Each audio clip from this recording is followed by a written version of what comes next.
दोस्तों फाइनली भारत की तरफ से बांग्लादेश के ऊपर एक्शन लेना शुरू कर दिया गया है। अभी तक भारत ने सिर्फ बॉर्डर वगैरह की सिक्योरिटी के लिए सेना की भारी डिप्लॉयमेंट, वीजा सेंटर बंद करना, हेलीकॉप्टर और रॉ के जहाजों को बांग्लादेशी सीमा के पास भेजना और 5 सदस्यों की कमेटी जो कि बांग्लादेश के ऊपर वहां के हालात की निगरानी रखेगी, यही कदम भारत की तरफ से उठाए गए थे।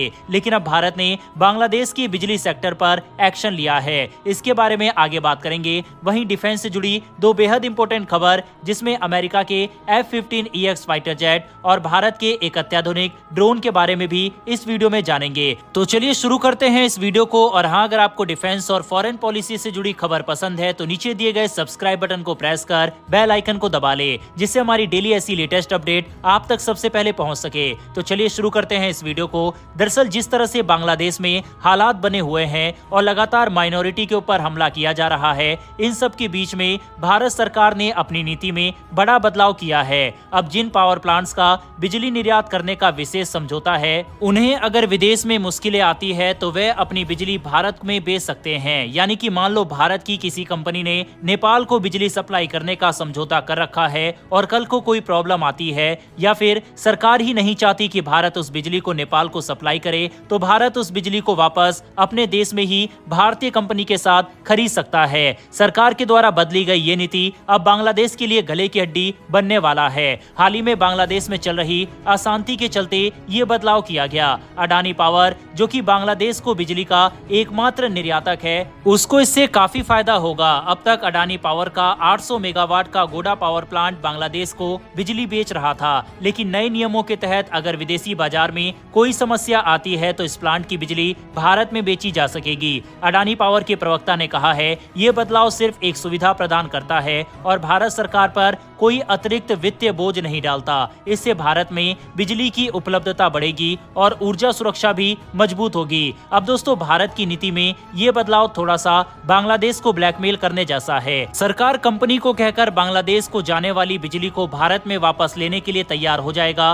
बांग्लादेश को पिछले काफी समय से बिजली की समस्या से दो चार होना पड़ा है, जिसके कारण भारत की मदद से नेपाल और बांग्लादेश के बीच में भी बिजली समझौता हो रहा था, जिसमें भारत के माध्यम से बिजली एक देश से दूसरे देश में पहुंचाई जानी थी। इसमें भारत को कमीशन मिलता और उनकी बिजली की रिक्वायरमेंट पूरी होती। और इसी तरह का समझौता भूटान के साथ भी होने वाला है। लेकिन जिस तरह से बांग्लादेश में स्थिति बदली है, भारत ने अभी इस डील को फिलहाल पेंडिंग पर रख दिया है। इसके अलावा कपड़ा उद्योग में भी बांग्लादेश को काफी बड़ा झटका लगा है। बांग्लादेश रेडीमेड गारमेंट का एक बहुत बड़ा मार्केट है, लेकिन जिस तरह से अस्थिरता बांग्लादेश के अंदर फैली हुई है, अब बांग्लादेश से कंपनी उठकर भारत में अपने प्लांट लगाने की तैयारी कर रही है। इसके साथ ही फिलहाल जिस तरह से सप्लाई चेन में प्रॉब्लम आ रही है, तो अब खरीदार बांग्लादेश की बजाय इन गारमेंट्स की सप्लाई भारत से मंगा रहे हैं। बॉर्डर पर जिस तरह के हालात बने हुए हैं, उसके कारण दोनों देशों के बीच इंपोर्ट एक्सपोर्ट भी फिलहाल ना के बराबर हो रहा है। भारत यूं तो बांग्लादेश के साथ खड़ा है, लेकिन भारत भी ये जानता है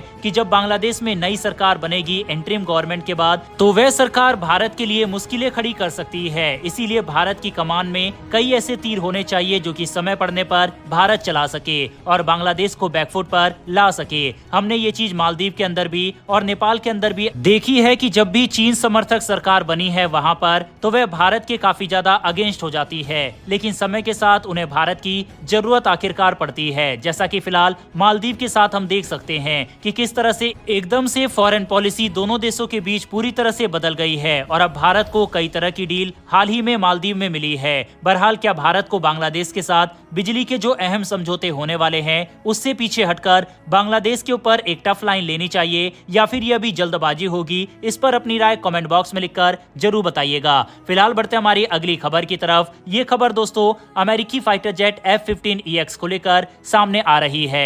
भारतीय वायुसेना भारी लड़ाकू विमानों की बजाय हल्के और ज्यादा फुर्तीले विमानों को तरजीह दे रही है। इसका मतलब है कि Su-30 MKI जैसे भारी विमान अब उनकी प्राथमिकता में नहीं है।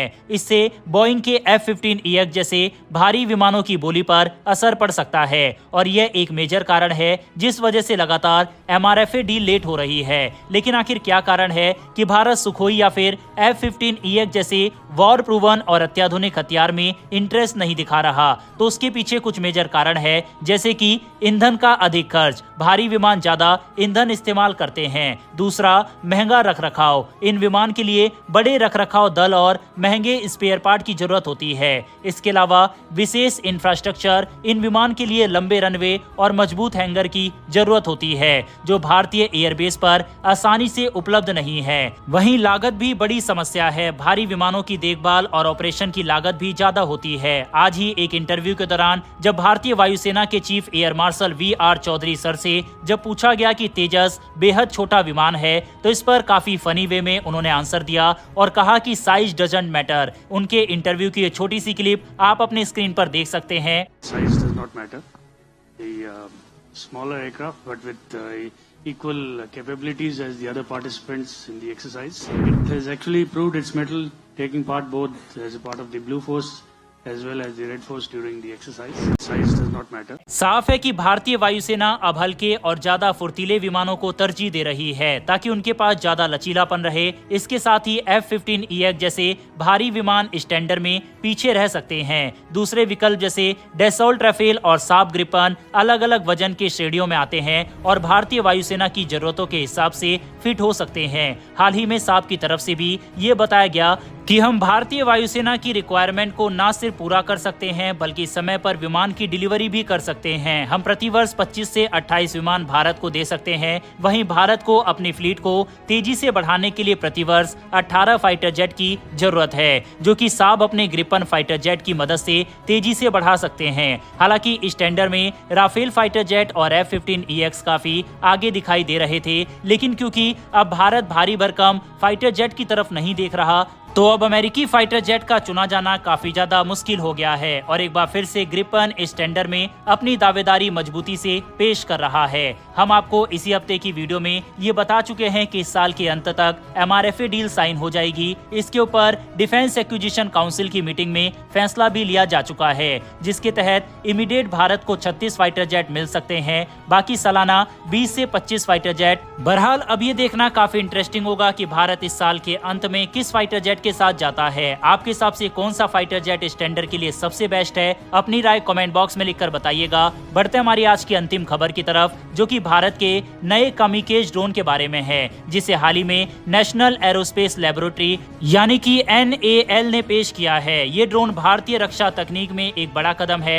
NDTV की रिपोर्ट के मुताबिक इस ड्रोन में एक स्वदेशी इंजन लगा हुआ है, जो इसे 1000 किलोमीटर तक की दूरी तय करने में सक्षम बनाता है। इस ड्रोन की लंबाई करीब 2.8 मीटर है और पंखों की चौड़ाई 3.5 मीटर है। इसका वजन लगभग 120 किलोग्राम है और ये 25 किलोग्राम तक विस्फोटक ले जा सकता है। वहीं इस ड्रोन में 30 HP का वैंकल इंजन लगा हुआ है, जो इसे 180 किलोमीटर प्रति घंटे की गति से उड़ने की क्षमता देता है और यह 1000 किलोमीटर तक उड़ सकता है। इस ड्रोन की खासियत यह है कि ये GPS के बिना भी अच्छे से काम कर सकता है। इसके लिए भारतीय नाविक सिस्टम का उपयोग किया जाता है, जिससे ये सटीक लक्ष्य साध सकता है, भले ही ग्लोबल पोजीशनिंग सिग्नल उपलब्ध ना हो। ड्रोन का डिजाइन भी खास है। इसमें कैनार्ड्स और क्रॉप्ड डेल्टा विंग शेप है, जो इसकी उड़ान को और भी स्टेबल और मैन्यूवरेबल बनाता है। ये नया ड्रोन भारत की आत्मनिर्भरता की दिशा में एक महत्वपूर्ण कदम है। ये NAL की इंजीनियरिंग क्षमता को भी दर्शाता है और देश की रणनीतिक क्षमताओं को मजबूत करता है। भारत के वैज्ञानिकों के लिए और भारत के मेक इन इंडिया प्रोजेक्ट के लिए कमेंट बॉक्स में एक जय हिंद तो बनता है।